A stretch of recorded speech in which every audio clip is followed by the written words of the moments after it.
नमस्कार देवियों और सज्जनों। हम लोग आज 31वीं रामायणी पर विचार करेंगे।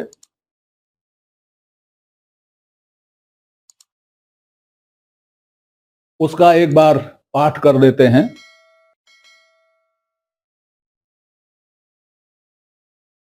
सुमृत आह गुणन को चीन्हा, पाप पुण्य को मार्ग कीन्हा।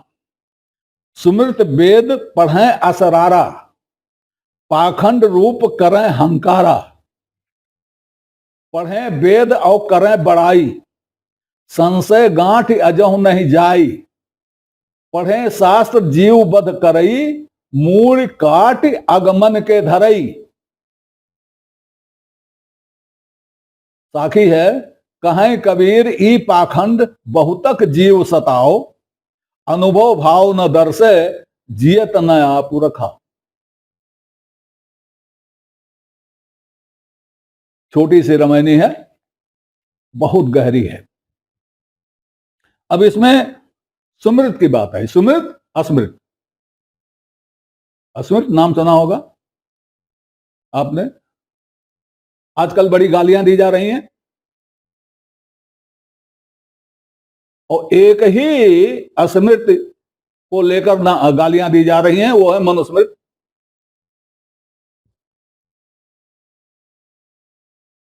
कबीर कहते हैं, अस्मृत आह गुणन को चीन्हा। अस्मृतियां जो हैं वह गुणों की चिन्ह है, गुणों की परिचायक हैं। पाप पुण्य को मार्ग कीन्हा, इनमें पाप और पुण्य का मार्ग बनाया गया है। यहां तक गुड़ी गुड़ी है। स्मृतियों में क्या है ये कबीर बता रहे हैं। वो बता रहे हैं कि सुमृत आह गुणन को चीन्हा, पाप पुण्य को मार्ग कीन्हा। पाप पुण्य का मार्ग किया गया। इसमें जोड़ लीजिए, ऐसा कहा जाता है कि, क्योंकि आगे आगे आगे मैं क्लियर करूंगा इसको। ऐसा कहा जाता है कि स्मृतियां गुणों की चिन्ह हैं और पाप पुण्य का मार्ग बताती हैं।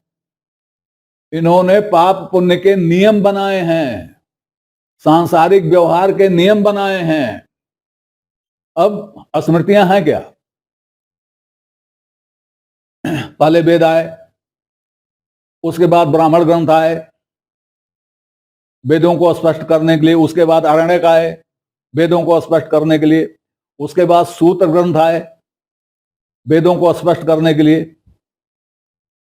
सूत्र ग्रंथ 3 मशहूर हैं, स्रोत सूत्र, गृह सूत्र और धर्म सूत्र।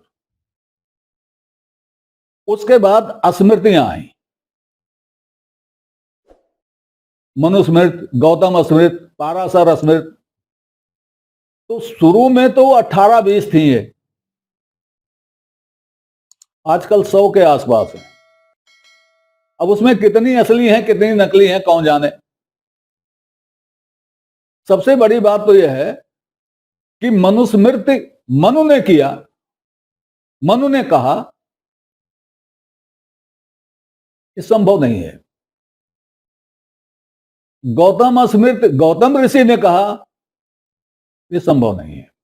हुआ क्या है कि लोगों ने अपनी बात को पक्का करने के लिए जो उन्होंने संकलन किया अपनी बातें, उसको मनु का नाम दे दिया, गौतम का नाम दे दिया, पाराशर का नाम दे दिया, नारद का नाम दे दिया, ताकि कोई वाद विवाद ना कर सके, वो पक्का हो जाए एकदम। तो न्यू में ही बेईमानी है। तो जब न्यू में बेईमानी है तो कोई भी सही बात कही जाएगी वो भी बेईमानी हो जाएगी। वैसे नहीं होगी तो अर्थ से बेईमानी हो जाएगी, व्याख्या करके बेईमानी ला दिया जाएगा। उसी का परिणाम है कि आज इनकी इतनी आलोचना हो रही है। ये आलोचना को न्योता किन लोगों ने दिया? मनुस्मृतियों का दोष नहीं है। मनुस्मृतियां लिख दी गई, आप उसको लागू करो ना लागू करो, मानो ना मानो, ये आप पर निर्भर करता है ना। आप तो मनुष्य है ना, आप तो सोच विचार करेंगे ना, लिखे पर ही थोड़ो चले जाएंगे। आईपीसी में लिखा है धारा 302 में कि जो मर्डर करेगा उसको फांसी हो जाएगी। तो मर्डर करने वाले को फांसी दे दोगे क्या? पहले ये तो तय करोगे मर्डर किसका हुआ, किसने किया, क्यों किया, ये तो तय करोगे ना, फिर फांसी चढ़ा दोगे। तो मनुस्मृति लिखने वालों ने और मनुस्मृति पढ़ने वालों ने और मनुस्मृति के आधार पर चलने वालों ने यही किया। 302 फांसी, 302 फांसी, यही किया। देखिए अगली चौपाई, सुमित वेद पढ़ें असरारा। वेद और स्मृतियों को लगातार पढ़ते हैं, लगातार पढ़ते हैं, रोज पाठ करते हैं। पाखंड रूप करें हंकारा। स्मृतियों ने, वेदों ने कहां कहा है कि पाखंड करो? स्मृतियों वेदों ने अहंकार को कहां प्रश्रय दिया है? स्मृतियों ने अहंकार को प्रश्रय तो नहीं दिया, लेकिन उसको लगातार पढ़ेंगे और पाखंड करेंगे, अहंकार करेंगे, पाखंड के रूप हो जाएंगे। पाखंड करना अलग बात है, पाखंड का रूप हो जाना अलग बात है। देखते ही लग जाए कि ये पाखंडी है तो पाखंड का रूप हो गया। अब ज्यादा मैं क्या कहूं, आप खुद समझते हैं पाखंड को। जो हो उसको छुपा लेना, जो नहीं हो उसको दिखाना, यही पाखंड है। अगली चौपाई देखिए, पढ़ें वेद और करें बड़ाई। वेद पढ़ेंगे और बड़ाई करेंगे, किसकी? चाहे वेद की चाहे अपनी। वेद पढ़ेंगे और बड़ाई करेंगे, या सोचेंगे, चाहेंगे कि कोई बड़ाई करे। वेद की बड़ाई, वेद पढ़ेंगे, वेद की पढ़ाई ये करेंगे, बड़ाई ये करेंगे, और चाहेंगे कि दूसरे इनकी बड़ाई करें कि ये तो विद्वान हैं, वेदविद हैं। अब यही देख लिया जाए विद्वान कितने तरह के कहे गए हैं अपने यहां। वैदिक काल में विद्वान कितने तरह के कहे गए हैं? आज वाला नहीं, वैदिक वाला। एक छंदोविद, एक वेदविद और एक वेद्यविद। ये वैदिक विद्वान है। वेदों के विद्वान तीन होते हैं, वेदों के। छंदोविद, जो छंद जानता है, किस छंद में कितनी मात्राएं होंगी, किस छंद में कितने वर्ण होंगे, कितनी आवृत्तियां होंगी, उस छंद में क्या कहा जा सकता है, क्या नहीं कहा जा सकता है, उस छंद का पाठ कब होगा, कब नहीं होगा, ये सारी चीजें ये जो जानता है वो छंदोविद है। दूसरा है वेदविद, वह जो वेद को जानता है, मतलब जो वेद के अर्थ को जानता है। यहां छंद को जानता है और दूसरे में जो उसके अर्थ को जानता है, वेदविद। एक तीसरा है जिसको कहते हैं वेद्यविद, जो जानने योग्य को जानता है, वह वेद्यविद है। बताइए तीनों में कौन बड़ा हुआ? ना छंदविद बड़ा हुआ, ना वेदविद बड़ा हुआ। वह बड़ा हुआ जो वेद्योविद है, वेद्यविद है। वह जानता है जो जानने योग्य है। तो इसमें वेद्यविद की बात नहीं हो रही है, इसमें इन दोनों की, पहले वाले दोनों की बात हो रही है। वेद्य विधि की बुराई कोई नहीं कर सकता, वेद्य विधि तो होना ही चाहिए, जो जानने योग्य है उसे जानना चाहिए। तो पढ़े वेद और करें बड़ाई, संशय गांठ यजो नहीं जाई। वेद पढ़ते पढ़ते चले गए, वेद की बड़ाई करते करते चले गए, अपनी बड़ाई करते करते चले गए, लेकिन संशय की गांठ, भ्रम की गांठ, भ्रम नहीं गया, संशय बना रहा, ये किए ये किए ये किए ये किए, संशय बना रहा, भ्रम बना रहा। क्यों? समझ ही नहीं पाए, पाठ तो किया, समझ नहीं पाए, तो भ्रम बना ही रहेगा। पढ़े शास्त्र जीव बद करई, क्या भ्रम है? शास्त्रों को पढ़ते हैं और जीवों का वध करते हैं। पढ़े शास्त्र और जीव वध करई, मूड काट अगमन के धरई। कैसे करते हैं? जानवरों की बलि देते हैं और देवताओं के सामने उसको चढ़ाते हैं, अर्पित करते हैं, फिर खुद खा लेते हैं।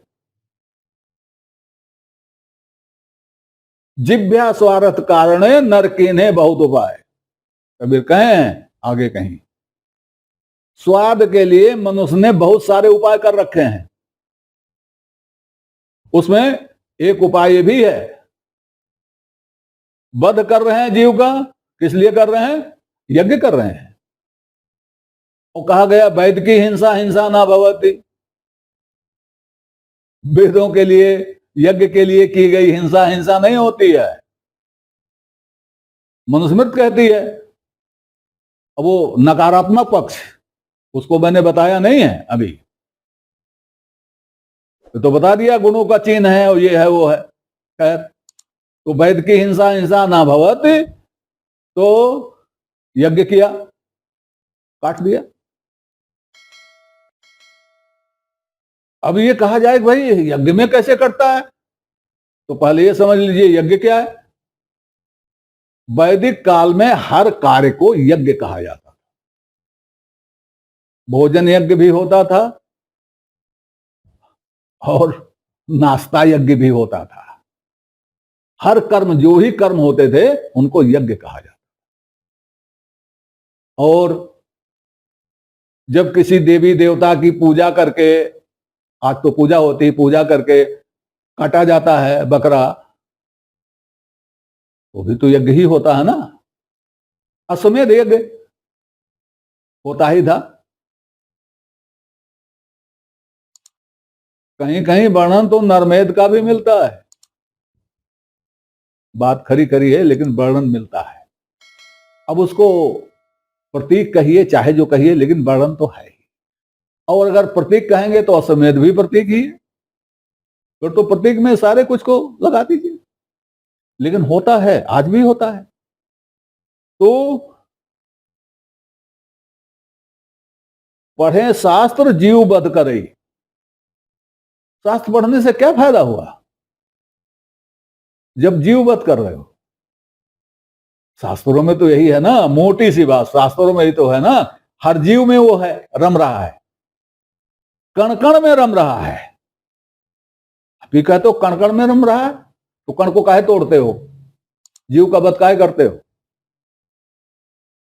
और किस बहाने से करते हैं? मूड काट अगमन के धरई, काट करके और देवताओं को अर्पित करते हैं और स्वयं खा लेते हैं, खिला देते हैं।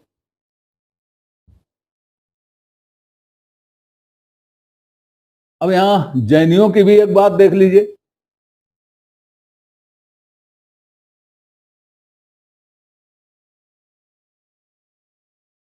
गुरुजी पानी गर्म करवाएंगे, गुरुजी के लिए पानी गर्म होगा, लेकिन वो पानी गर्म जब उनके शिष्य लाएंगे तो कहेंगे भगवान ये मेरे लिए है,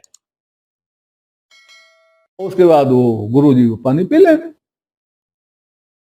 ऐसा करने से गुरुजी को दोष नहीं लगेगा जो हिंसा हुई है। जलकण भी जर है ना, कीटाणु है ना, तो गर्म करने से मर जाएंगे, हिंसा होगी। तो हिंसा का दोष गुरुजी पे न लगे, इसलिए चेले कहते हैं हमारा है, और फिर जब कहते हैं हम कह देते हैं हमारा है, तो शिष्य तो गुरुजी को ले लेने में कोई अपराध नहीं, क्योंकि अपराध तो इनका हो गया। ऐसे ही कहीं कहीं के बौद्ध हैं, समुद्र के किनारे के, वो मछली पकड़ते हैं, पकड़ के लाके किनारे छोड़ देते हैं, मछली तड़प तड़प के मर जाती है, तब मछली खाते हैं। ये हमने कहा मारा, ये तो अपने से मरी है। तमाम बहाने हैं। तो पढ़े शास्त्र जीव बद करई, मूण काट अगमन के धरई। सब आसान है, इसमें कोई ऐसी चीज नहीं है। कहीं कबीर ई पाखंड बहुतक जीव सताओ। ये जो पाखंड है, पाखंड अभी बताया मैंने, ये बहुत से जीवों को सताता है। जीवों को सताता है, मनुष्य भी जीव है, मनुष्य को भी सताता है, बहुत सारे जीवों को सताता है ये पाखंड। अनुभव भाव न दर से जियत न आप रखा। पढ़ने लिखने से क्या हुआ, शास्त्र पढ़ने से क्या हुआ, जब अनुभव आया ही नहीं, जब अनुभव का भाव दिखाई नहीं दे रहा है, और जब जीते जी आप अपनी रक्षा नहीं कर सके, तो दूसरे की रक्षा क्या करेंगे। आज यहां तक, अगली रामायणी पर आगे वार्ता होगी। तब तक के लिए नमस्कार। आपसे निवेदन है कि श्रृंखला को अपनी लाइक दें, इसको सब्सक्राइब करें, और कमेंट बॉक्स में जाकर अपनी टिप्पणी प्रस्तुत करें, अपनी जिज्ञासा व्यक्त करें, अपने प्रश्न पूछें। यथा समय आपकी जिज्ञासाओं और प्रश्नों का समाधान करने का प्रयास किया जाएगा। धन्यवाद।